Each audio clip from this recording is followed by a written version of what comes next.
తెలంగాణతో పాటు ఎన్ఆర్ఐల నుంచి కోట్ల రూపాయలు వసూలు చేసిన కిరణ్ గ్యాంగ్ ను బెజవాడ పోలీసులు అరెస్ట్ చేశారు. సినీ యానిమేషన్ పేరుతో బెజవాడ కేంద్రంగా జరిగిన యూపిక్స్ స్కామ్ వివరాలను సిపి రాజశేఖర్ బాబు మీడియా సమావేశంలో వివరిస్తున్నారు. లైవ్ లో చూద్దాం. 593 కోట్లు ఇన్వెస్ట్ చేశారు. అందులో రిటర్న్ టు డిపాజిట్స్ 392, 201 crores చేసి అమౌంట్ లాస్ బై డిపాజిటర్స్. ఇందాక చెప్పాను అది. నెక్స్ట్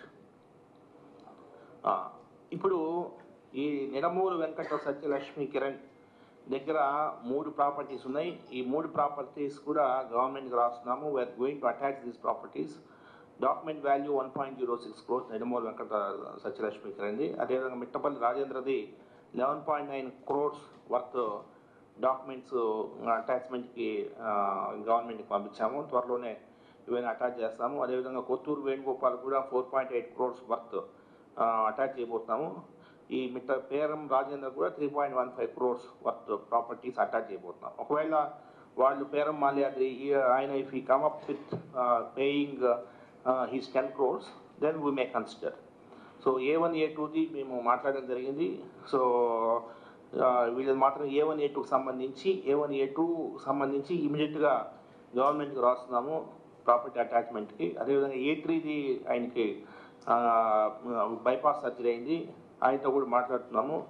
ఆయన కూడా రాకపోతే 4.8 crores వర్త్ ప్రాపర్టీస్ అనేది అటాచ్మెంట్ చేయడం జరుగుతుంది. మొత్తం మీద this is the document value 20.9 crores document value ఉన్న ప్రాపర్టీస్. సో ఇది మార్కెట్ వాల్యూ చాలా ఎక్కువ ఉంటుంది మీకు తెలుసు. సో ఇది చేయడం జరుగుతుంది. నెక్స్ట్ ఇందులో బిఫోర్ 2019 ఇందాక చెప్పింది ఆఫ్టర్ 2019కి 24 మధ్యలో కొన్న ప్రాపర్టీస్. బిఫోర్ 2019 ప్రాపర్టీస్ 4.91 crores ఉంది. ఇది కూడా we are going to freeze these properties.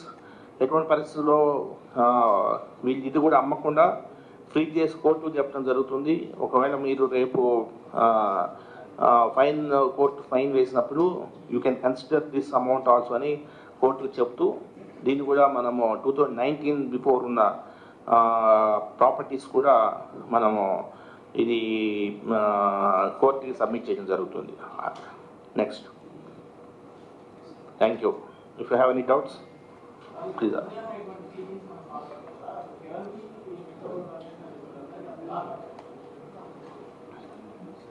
ఇంతకుముందు లేదు.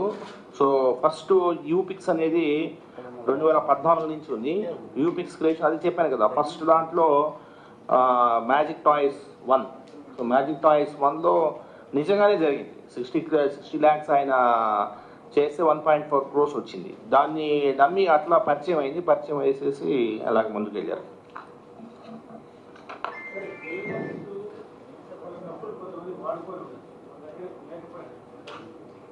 లేకపోతే వాడి ప్రాపర్టీస్ అటాచ్ చేస్తాం. సరే కదా, అప్పుడు శిక్ష పడుతుంది. అంతే కదా. Will make them as accused. తెలియకంటే ఇప్పుడు చెప్తున్నాం కదండి.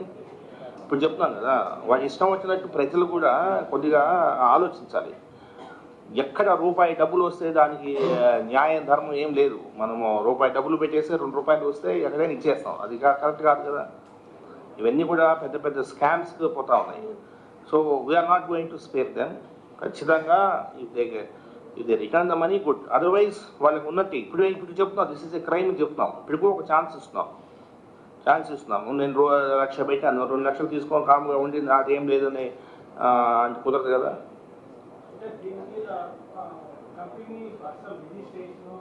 ఏం లేదు, కంపెనీ రిజిస్ట్రేషన్ ఏమీ మాకేం పెద్ద డాక్యుమెంట్స్ లీగల్గా ఏం కనిపించట్లేదు. ఇది ఎక్కువ నర్సరావుపేట్ బేస్డ్గా ఎక్కువ జరిగింది.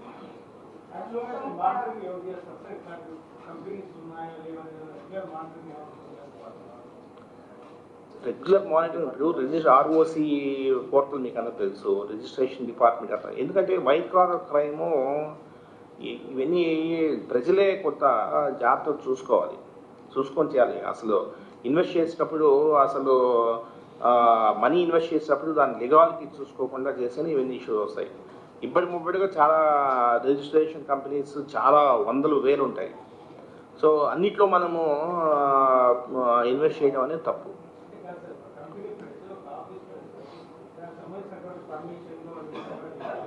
అవును. దానికి రిజిస్ట్రేషన్ ఉందా లేదా అని చూసుకోవాల్సిన బాధ్యత గవర్నమెంట్ డిపార్ట్మెంట్. అవును. మరి వాళ్ళు ఎందుకు తగ్గించారు? ఎవరు ఆ డిపార్ట్మెంట్స్ వాళ్ళు నిర్లక్ష్యం అయితే జరిగింది. అట్లా కాదు. సి అందులో క్రిమినల్ లైబిలిటీ అనేది ఉంటుంది. విధుల నిర్లక్ష్యం దట్స్ డిఫరెంట్ ఇష్యూ. విధుల నిర్లక్ష్యం అనేది క్రైమ్ ఎలా అవుతుందండి? కాదు, విధుల నిర్లక్ష్యం క్రైమ్ కాదు. అట్లయితే ప్రపంచంలో అందరూ క్రిమినల్స్ అవుతారు. రాంగ్ అది. విధుల నిర్లక్ష్యంకి అది అది ఎలాగా ఎటువంటి నిర్లక్ష్యం అనేది తెలుసుకోవాలి.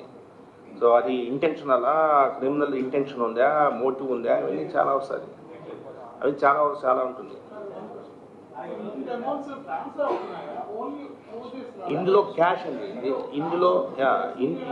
ఇందులో ఎక్కువ బ్లాక్, టోటల్ బ్లాక్. కానీ ఇదంతా మాకు ఎలా తెలిసిందంటే మొత్తం టోటల్ టెక్నికల్ ఎవిడెన్స్. వాళ్ళ దగ్గర హార్డ్ డిస్క్ సీజ్ చేసాము, ఫోన్ సీజ్ చేసాము, వందలాది మంది ఎగ్జామిన్ చేసిన తర్వాత అందుకే investigation took some time. So మొత్తం అయిన తర్వాత తెలిసింది. సో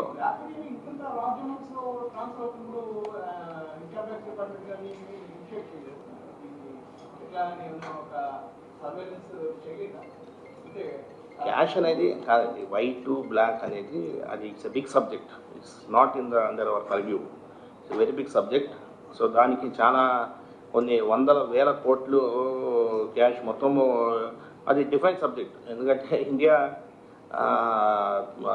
లిటరసీ ఇవన్నీ ఇష్యూస్ చాలా ఉన్నాయి. సో ప్రతిదీ కూడా డిజిటైజ్ చేయడం అనేది ఇష్యూస్ అదే కదా. ఇప్పుడు మనం కూడా చాలా వరకు డిజిటైజ్ చేయడానికి ముందుకు పోతున్నాము, కానీ చాలా సందర్భాల్లో మనం కూడా క్యాష్ పే చేస్తాము. So it's a different issue.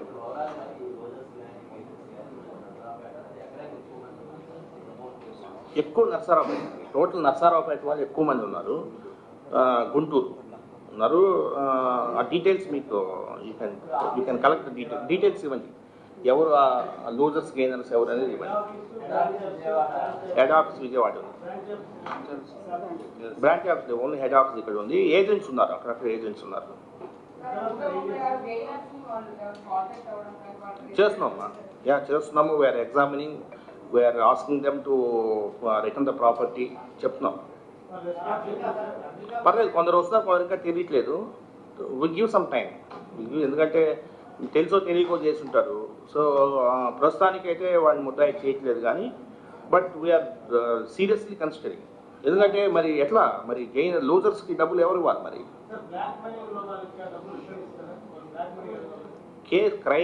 Crime అనేది దిస్ ఈజ్ ద క్రైమ్ అండి. క్రైమ్ అయిన తర్వాత మేము ఇన్వెస్టిగేట్ చేస్తున్నాము. So courts will take a decision. ఇప్పుడు రేపు ఎట్లా అనేది courts will take a decision. So మనం ప్రాపర్టీస్ అటాచ్ చేస్తున్నాము. సో వీళ్ళు మనీ డిపాజిట్ చేస్తే well and good, court deposit చేస్తే well and good. We will see how it goes.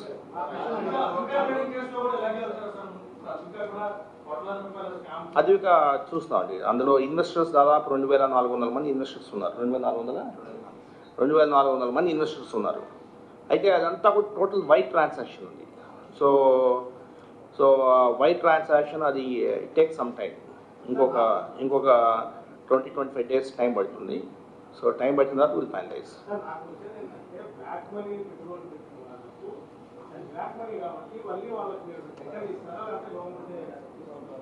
కోర్టులో వేస్తామండి.